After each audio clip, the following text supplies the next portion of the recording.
그동안 최대 걸림돌이었던 보일러 타워가 제거되면서 매몰자 수색과 구조 작업이 속도를 낼 것으로 보입니다.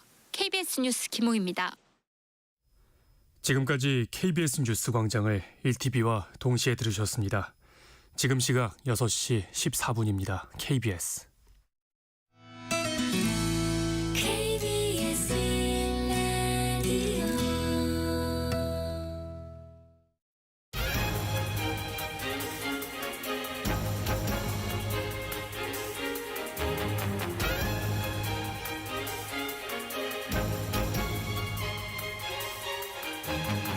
오늘 아침 일라디오. 안녕하십니까. 오늘 아침 일라디오 아나운서 정우대입니다. 올해가 가기 전에 꼭 해야 할 일들 여러분은 계획대로 잘 진행하고 계신가요? 언젠간 해야지 하고 미루다 보면은 금세 연말이 되고 또 급해지는 일들이 생기는데요. 운전면허증 갱신과 건강검진도 그 중에 하나입니다. 도로교통공단에 따르면 운전면허 갱신 인원이 연말로 갈수록 급증해서 12월에는 평소보다 2~3배 이상 긴 대기 시간을 감수해야 한다고 합니다. 건강검진센터도 예외는 아니죠. 12월이 가까질수록 예약이 꽉 차고 결국 검진을 받지 못하는 사례가 해마다 반복되고 있습니다. 어떤 일이든 자꾸 미루다 보면은 늘 시간에 쫓겨서 살게 되는데요. 제때 계획적으로 움직이면은 그만큼 내 시간을 지킬 수 있고 좀 더 여유로운 연말을 보낼 수 있겠죠. 운전면허증 갱신 그리고 건강검진 그 외의 일들도 혹시 아직 미뤄둔 게 있으시다면 오늘이 올해 안에 끝낼 수 있는 가장 빠른 날입니다. 작은 일부터 하나씩 마무리하면서 다가올 새해를 준비해보는 건 어떨까요? 11월 12일 수요일 오늘 아침 일라디오 출발합니다.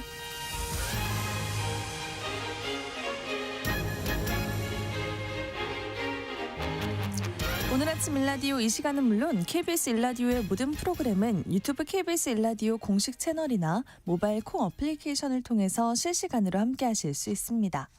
수요일 시간에는요. 농수산 뉴스 모아서 전해드리고요. 이제는 민생이다 시간에는 새도약기금이라는 채무지원 제도에 대해서 알아볼게요. 장수직업 시간에는요. 뽑고 싶게 만드는 경력기술서 작성법에 대해서 알아보겠습니다.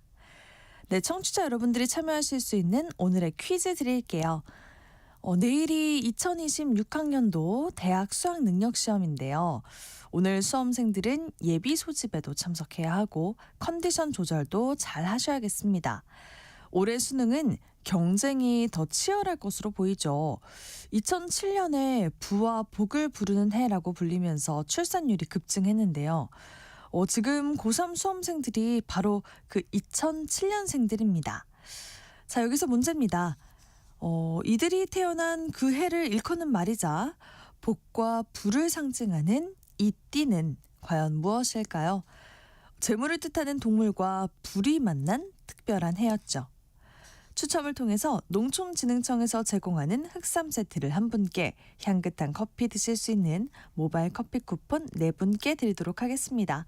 방송에 참여하실 분들은요. 단문 50원, 장문 100원이 드는 유료 문자 샵 9730, 샵 9730으로 보내주세요. 유익한 정보와 살아있는 이야기가 있습니다. KBS 오늘 아침 일라디오.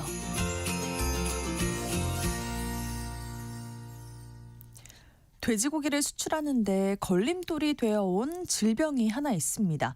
바로 돼지열병인데요. 정부와 생산자 단체가 나서서 이 질병에 대한 청정화 작업을 진행한다고 합니다. 이 소식을 비롯한 농수산 뉴스 전해드릴게요. 농어민신문 이진우 기자입니다. 안녕하세요. 네, 안녕하십니까? 네, 돼지열병 청정화 작업을 진행하는데 이 질병이 오래됐다고요?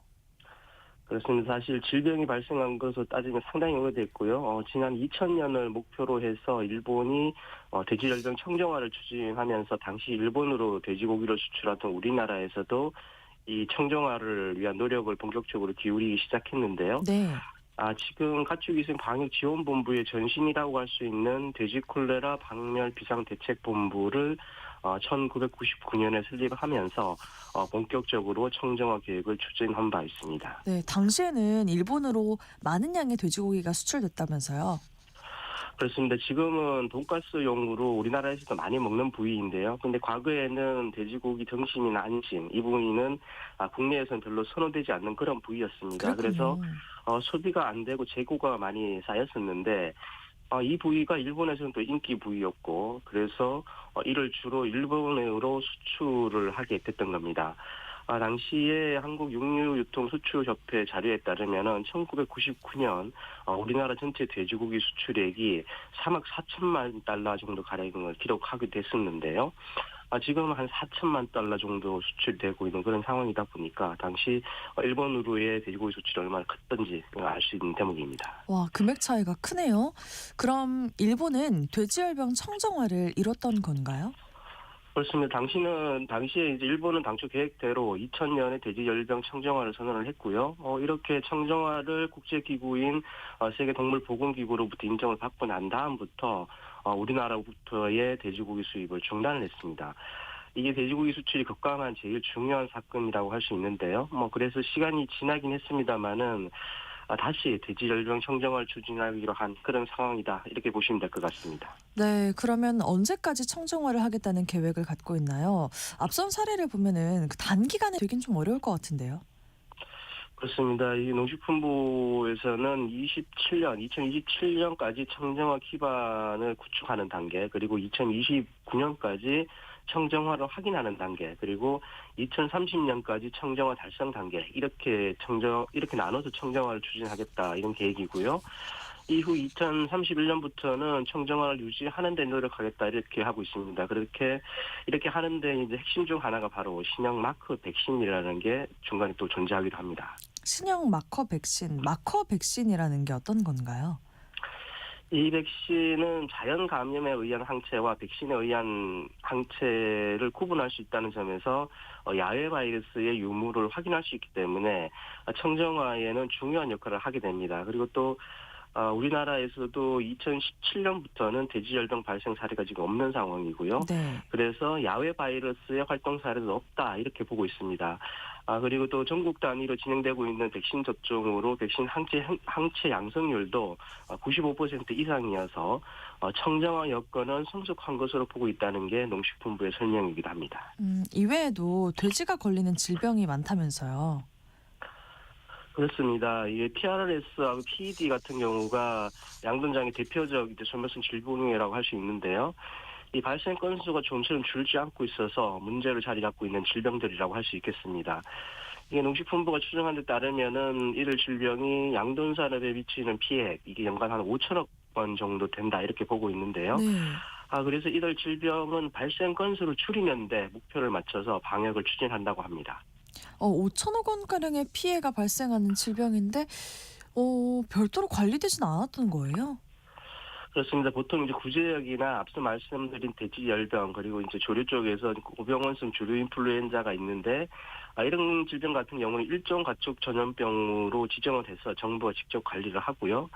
이 외에는 별도로 관리를 하지는 않습니다. 그러다 보니까 발생 신고도 의무화되어 있지 않아서 이런 상황에서도 불구하고 이제 PED 같은 경우는 발생 건수가 40건에서 230건 이렇게 최근 연도에 왔다 갔다 하고 있고요. PRRS도 40건에서 앞뒤로 이제 등락을 하고 있는 그런 상황인데 이게 점점 줄지가 않고 있는 그런 상황입니다. 네, 그 PED 같은 경우에 200건이 넘게 발생한 해도 있었네요. 그렇습니다. 앞서 보시면은 크게 늘었다가 줄었다가 이렇게 하는 상황인데요. 그래서 유행성이라는 이름이 붙여지기도 한 겁니다. 그리고 이 PRRS라는 질병은 농가들의 이야기를 좀 들어보면 어미돼지를 통해 들어온다 이런 이야기를 하는 경우가 많은데요. 어쨌든 일종 가축 전염병과는 달리 신고 의무가 없기 때문에 확인되지 않은 건수까지 포함하면 실제 발생 건수는 이것보다 훨씬 더 많을 것이다. 이렇게 추정을 하고 있습니다. 네, 그렇군요. 그래서 정부와 민간이 함께 이들 질병 발생을 좀 줄여보겠다 이런 겁니까?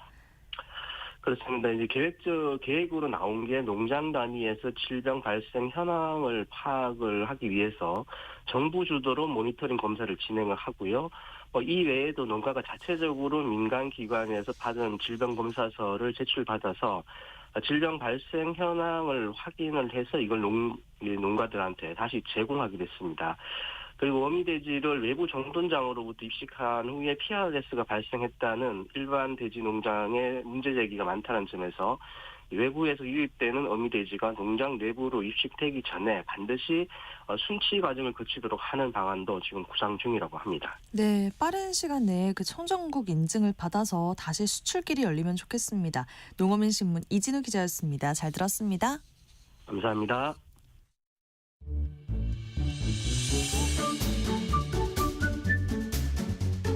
아침을 여는 기분 좋은 습관. KBS 오늘 아침 일라디오.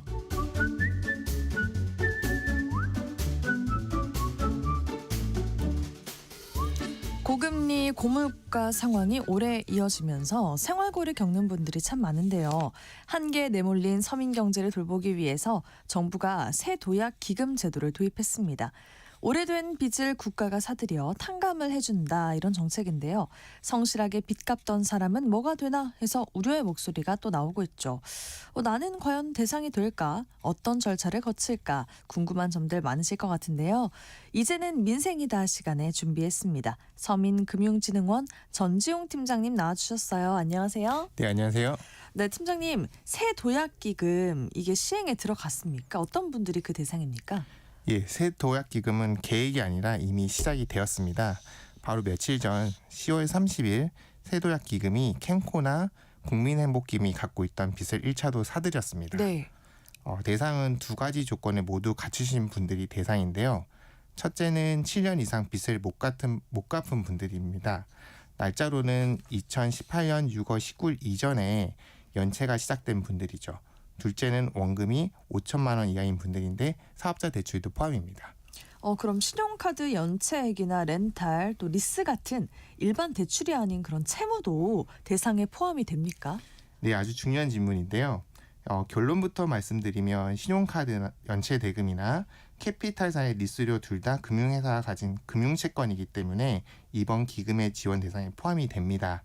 다만 렌탈료가 조금 복잡한데요. 네. 만약 렌탈료를 카드로 내시다가 그 카드값을 못 내신 경우라면 포함이 될 거지만 카드가 아닌 직접 요금을 못 내신 경우에는 상거래 빚이라서 기금에서 사들일 수가 없습니다.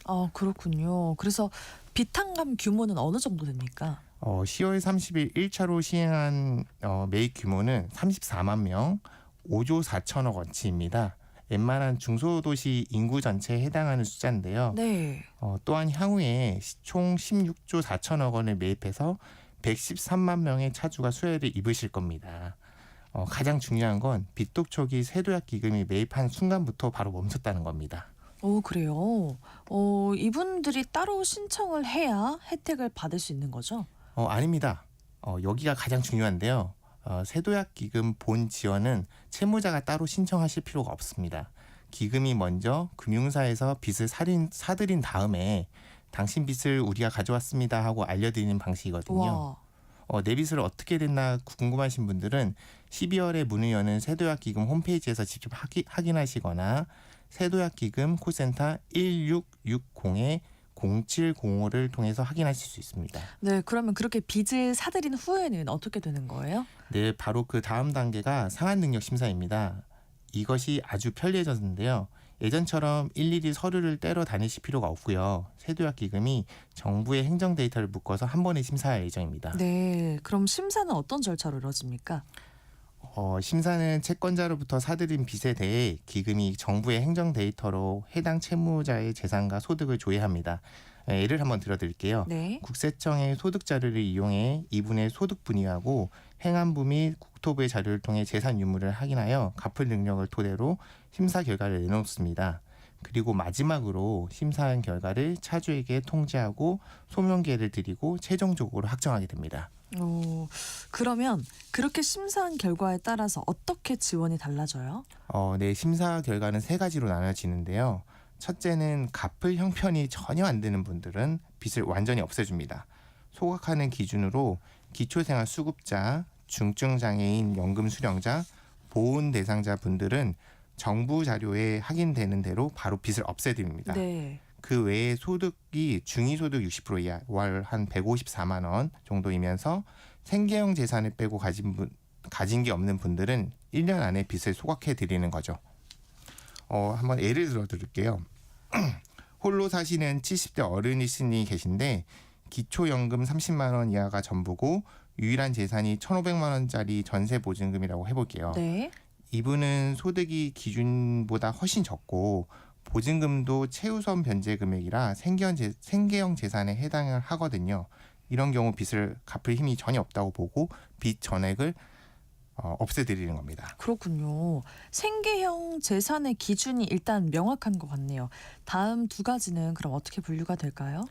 둘째로는 갚기는 힘든데 소득이 조금 있는 분들은 빚을 대폭 깎아줍니다. 어느 정도 깎아주시는 거죠? 대략 원금의 30에서 80%까지 깎아드리는데요. 이자는 전부 없애드리고요. 남은 돈은 최장 10년간 나누어서 갚게 해드립니다. 셋째로는 갚을 능력이 있는 분들의 빚을 갚으셔야 하는데요. 심사 결과 소득이 중위소득 125%, 1인 가구 기준으로 한 월 300만 원 정도 벌으신 분들은 소득이 넘거나 재산이 빚보다 많은 분들은 빚을 갚도록 합니다. 그렇군요. 그러니까 다 갚아주는 건 아니었네요. 예, 맞습니다.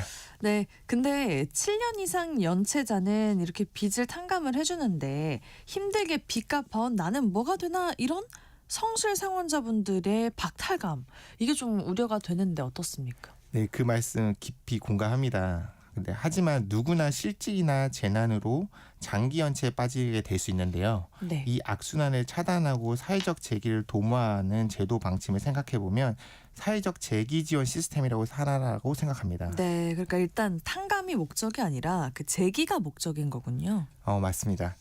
이분들은 불법 사채 시장에서 구해내고 사회적 재기를 도모하기 위한 회복 제도입니다. 그래서 7년 5천만 원 그리고 엄격한 재산 심사라는 3중 안전장치를 둔 거고요. 장기 연체자는 월급 압류 걱정 등으로 정상적인 경제활동이 불가능한 경우가 많습니다. 네. 이번 세도약 기금을 통해 그런 분들이 다시 잘 일어설 수 있게 됐으면 좋겠습니다. 네, 그러면 도덕적 해이를 방지하는 다른 대책은 더 없을까요? 추가적으로 도덕적 해이를 방지하기에 앞서 말씀드린 행정 데이터를 이용하여 철저하게 상환 능력을 심사할 예정입니다. 또한 채무 조정이 적절치 않은 주식 투자 부채, 사행성, 유흥업 등을 영위하는 채무와 같은 채권에 대해서는 매입하지 않습니다. 네. 그리고 채무자의 은닉재산 신고센터 운영을 통해서요. 부정 감면자 발견 시 감면 조치를 무효하는 신용정보 무효할 예정이고요. 신용정보법상 금융질서 물란자를 등록해서 신용거래상 불이익을 조치도 취할 예정입니다. 그러면 그 성실상환자를 위한 대책이 있어야 할 것 같은데 어떻습니까? 물론입니다. 그래서 세도약 기금에서 억울한 분이 없도록 보완 대책을 묶어서 내놓을 건데요. 이거는 오는 11월 14일부터 신청을 받을 겁니다. 첫째로는 7년 미만 연체자분들을 위해서 특별 채무 조정이 있는데 7년이 안 돼서 기금 대상이 아닌 분들을 위해서 원금을 최대 80%까지 깎아드리는데 3년 한시 프로그램입니다. 네. 둘째로는 성실상환자를 위한 특례 대출입니다. 현재 개인회생이나 신용회복 등을 통해 6개월 이상 빚을 성실하게 갖고 계신 분들을 대상으로 하고 있는데요.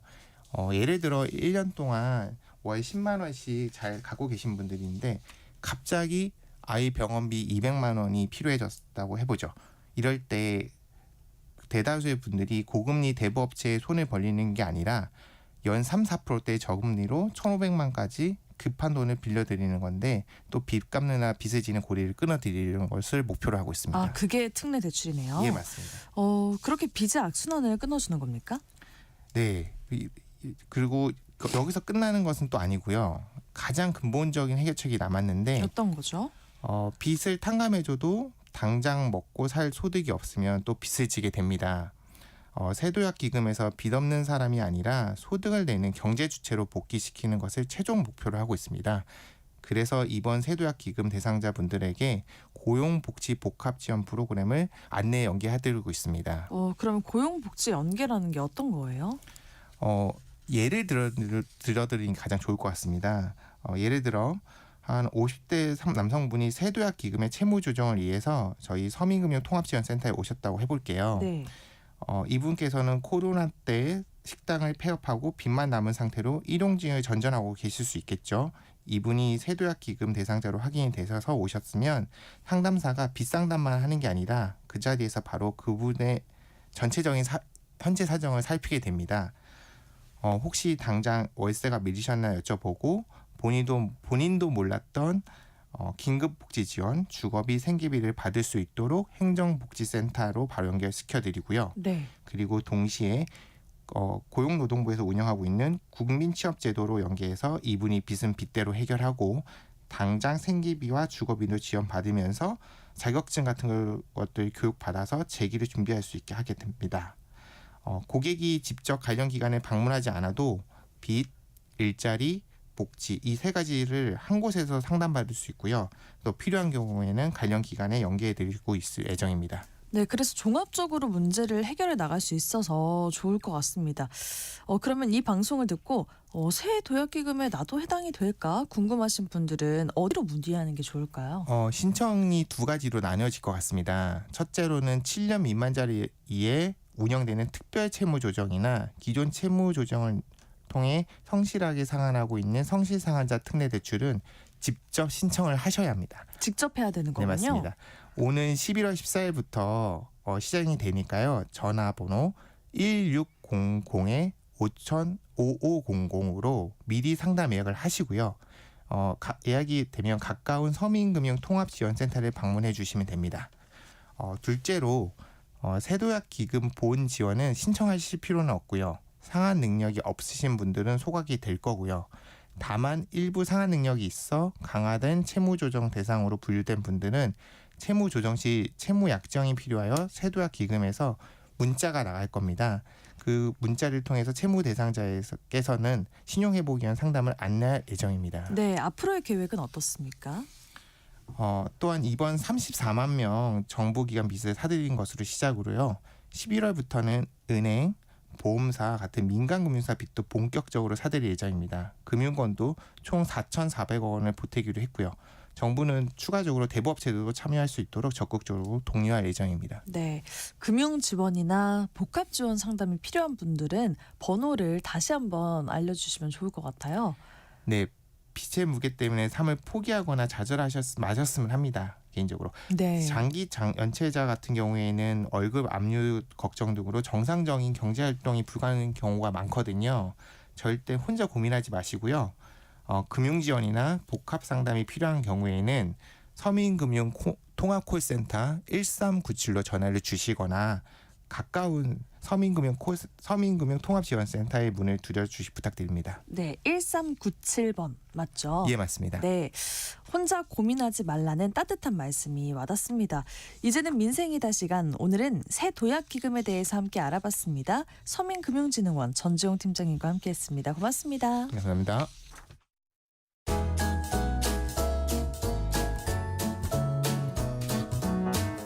상쾌한 하루의 시작. KBS 오늘 아침 일라디오.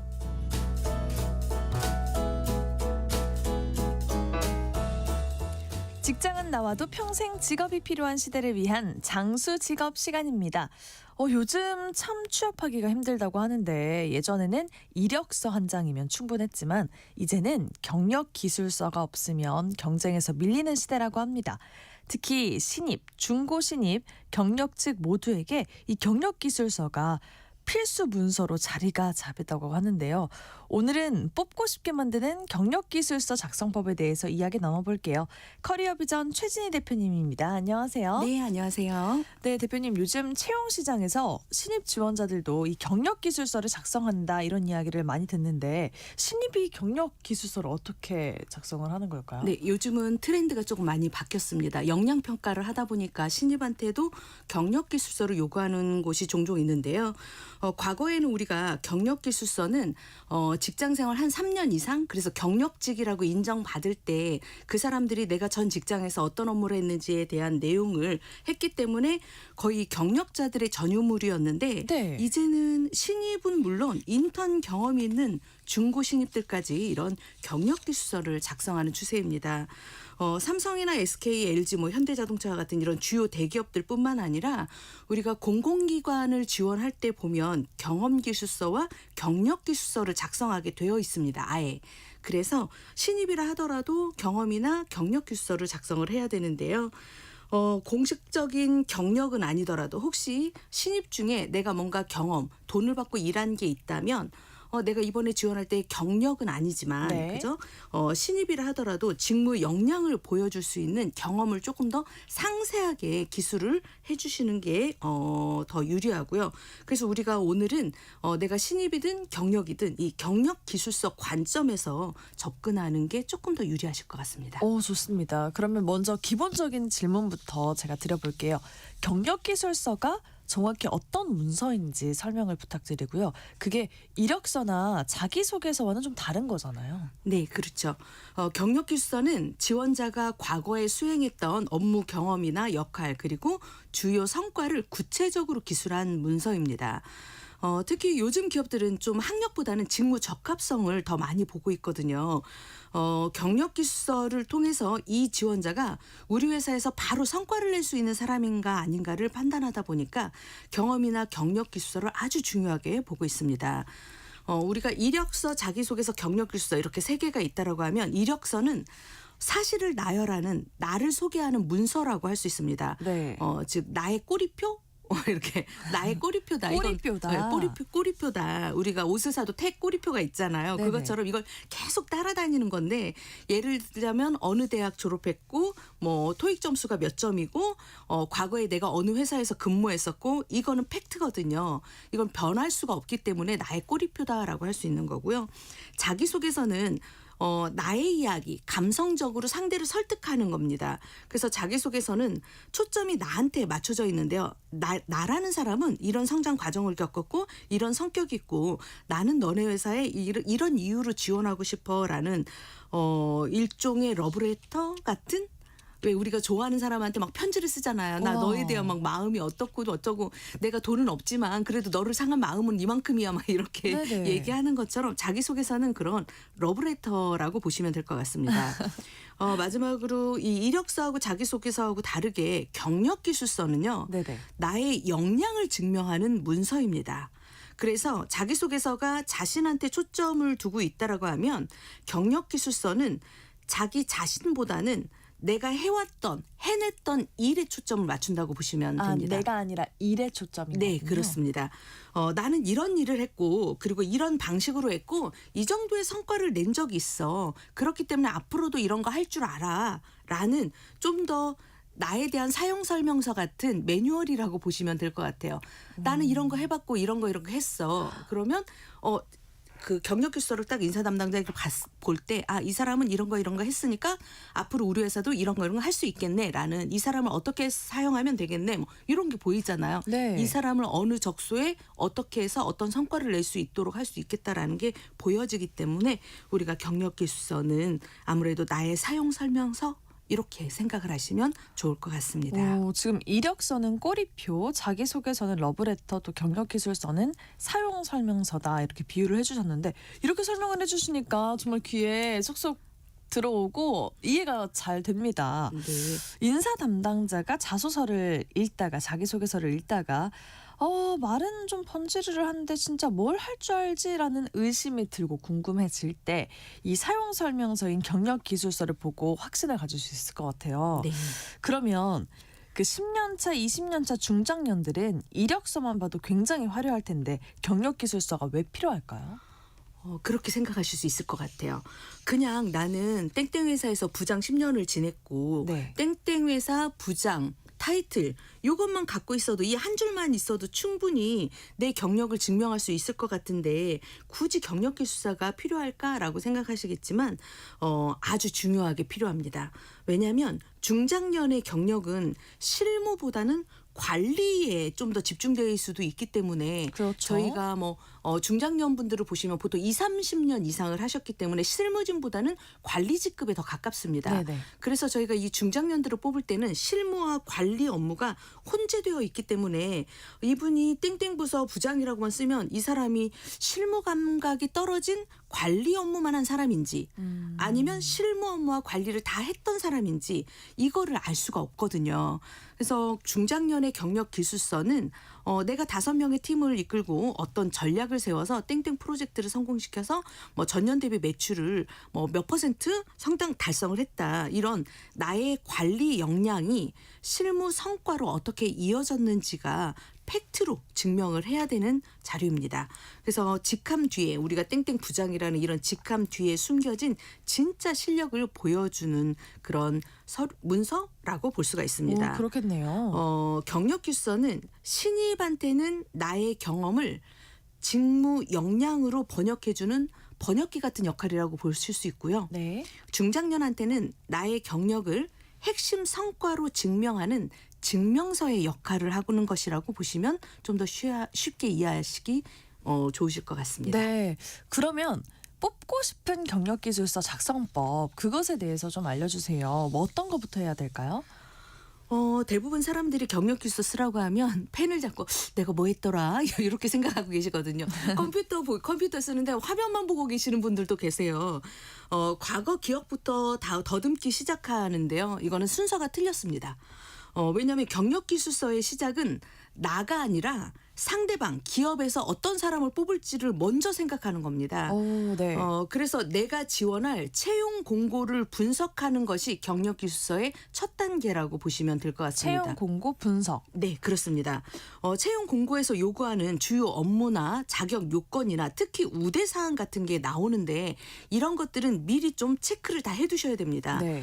예를 들자면 우대 사항에 뭐 데이터 분석 경력자라던가 SQL 활용 해본 경험자 아니면 퍼포먼스 마케팅, 뭐 신규 고객 유치라는 이런 단어들이 있다면 이 키워드들이 바로 내 직무 기술서의 목차가 될 수가 있습니다. 회사에서 만약에 데이터 분석을 원한다고 한다면 내 경력 기술서 맨 첫 줄에는 데이터 분석 프로젝트 경험이라는 이 키워드가 나와야 됩니다. 네. 그래서 내가 가진 정말 100가지, 200가지의 경험 중에서 내가 지원한 직무와 관련된 키워드만 한 5가지 정도를 골라서 배치하는 전략이 필요하거든요. 대부분 지원자분들이 실수하는 것 중에 하나가 내가 해왔던 모든 경험을 나니아 연대기식으로 정말 서술만 취합하시는데 그게 아니라 지원 직무 키워드에 맞춰서 좀 경험도 선별을 하시고 재배치를 하는 이런 것들이 매우 중요합니다. 맞아요. 어떤 사람을 뽑고 싶은지 파악을 채용 공고를 통해서 한 뒤에 어필을 해야 되는 거잖아요. 네, 맞습니다. 채용 공고를 보고 지원 직무 관련 키워드를 이렇게 찾았다면 구체적으로 그럼 어떻게 써야 할지도 설명을 해주세요. 그런 구조가 따로 있을까요? 기술서 구조가? 네, 경력기술서의 구조는 우리가 보통 4단계 정도로 나눌 수가 있는데 첫 번째 단계는 경력을 요약하는 단계입니다. 이건 정말 우리가 자신의 경력 중에서 핵심만 한눈에 볼 수 있도록 한두 문장으로 딱 정리하는 건데요. 네. 예를 들자면 좀 전에 이제 채용 공고를 먼저 보시고 우대 사항에서 핵심 키워드를 찾아내라고 했단 말이죠. 그렇다면 우대 조건에 데이터 분석 경력자라고 이렇게 되어 있으면 경력 기술서를 쓸 때 맨 윗줄에 첫 줄에 데이터 분석 기반 마케팅 전략 수립 경험 2년 이런 식으로 목차를 딱 제목을 다는 거죠. 네. 그래서 우리가 만약에 파이썬이나 SQL을 활용한 고객 세분화나 마케팅 전문가라는 이런 타이틀로 제목을 표현해야 되는 게 유리합니다. 그리고 두 번째 단계에서는 세부 경험이나 프로젝트별 기술 부분을 서술하는 단계인데요. 이 부분이 경력기술서의 중심이라고 할 수 있습니다. 우리가 각 회사나 프로젝트에서 어떤 목표를 세우고 얼마 기간 동안 어떤 역할을 맡았고 그때 내가 어떤 성과를 냈어요라는 걸 좀 더 구체적으로 적으셔야 되는데 가장 중요한 건 이때 성과를 적는 겁니다. 프로모션 기획을 담당했다로 이제 끝내는 게 아니라 네. 만약에 프로모션을 담당을 했다면 신제품 런칭 프로모션을 기획을 해서 내가 뭐 SNS 유입률을 150% 끌어올렸다처럼 구체적인 결과를 수치로 표현해야 인사 담당자가 평가를 할 때 이분이 이런 성과를 많이 냈던 분이구나라고 이분의 역량을 이해를 할 수가 있습니다. 구체적으로 적을 필요가 있겠네요. 네, 맞습니다. 그리고 세 번째는 기존에 내가 과거에 직장 생활을 하면서 아니면 어떤 프로젝트를 하면서 썼던 사용 기술이나 도구를 강조하는 단계인데요. 만약에 내가 프로그래머라던가 이런 뭔가의 기술 스택을 이거를 가지고 있는 분이라면 이걸 잘 정리를 해 놓으셔야 됩니다.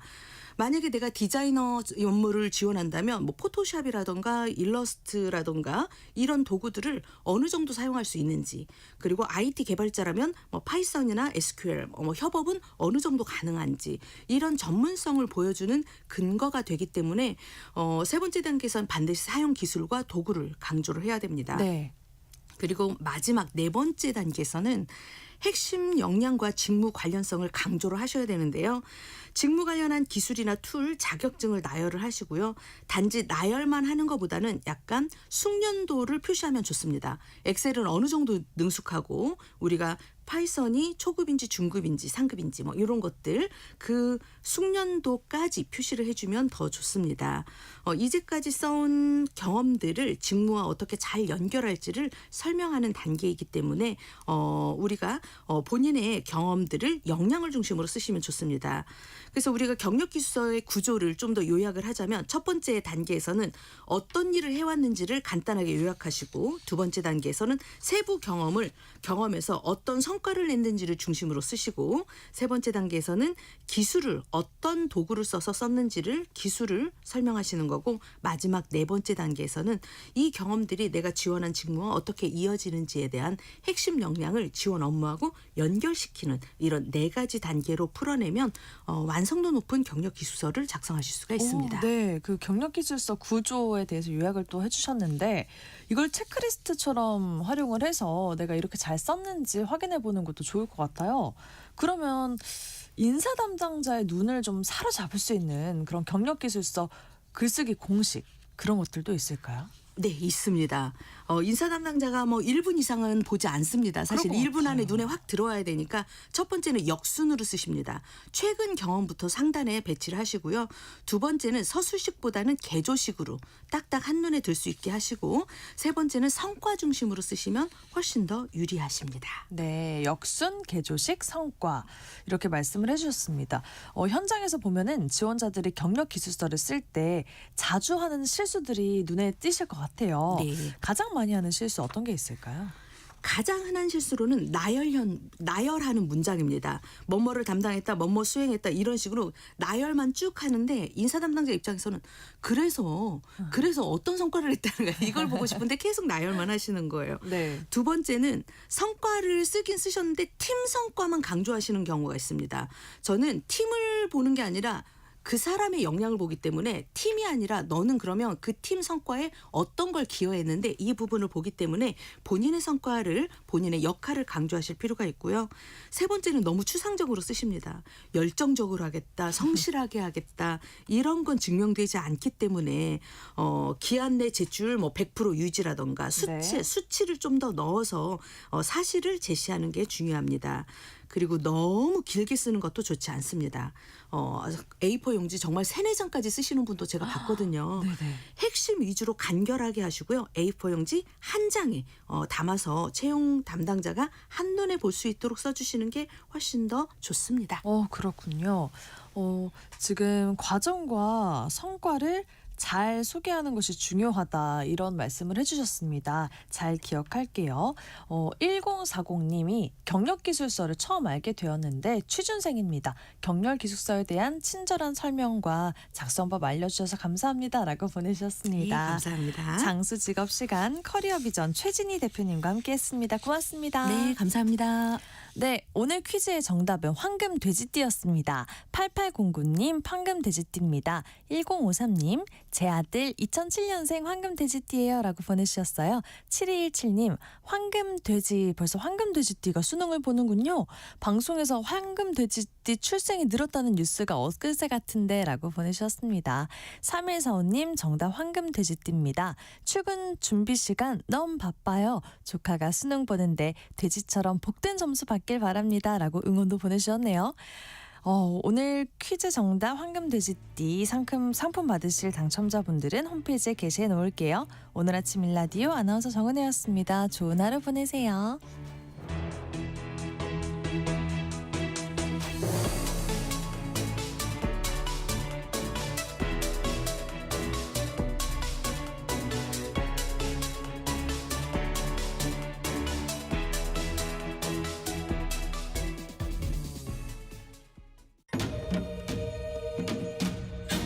광복 80년 KBS 라디오 캠페인 밸류업 대한민국